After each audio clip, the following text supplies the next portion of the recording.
అడుగుతా ఉన్నా నా మతం ఏమిటని. అవును, 4 గోడల మధ్య నేను బైబిల్ చదువుతాను, తప్పేముంది? బయటికి పోతే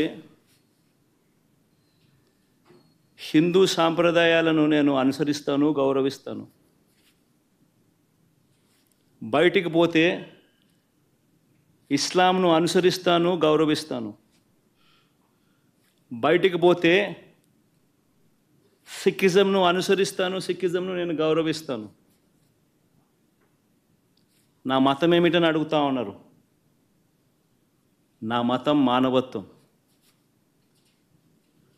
డిక్లరేషన్లో రాసుకుంటానేమో రాసుకుంటా. గుడికి పోయే వ్యక్తిని నువ్వు ఏ మతము అని అడుగుతా ఉన్నావు. ఏ మతము అని చెప్పకపోతే గుడిలోకి ఎంటర్ కాకూడదు అని అంటా ఉన్నావు. సెక్యులర్ దేశం అని చెప్పి చెప్పుకుంటా ఉన్నాం. ఒక ముఖ్యమంత్రిగా పరిపాలన చేసిన వ్యక్తి పరిస్థితి ఇదే అయితే ఇక ఆ దళితుల పరిస్థితి ఏమిటి?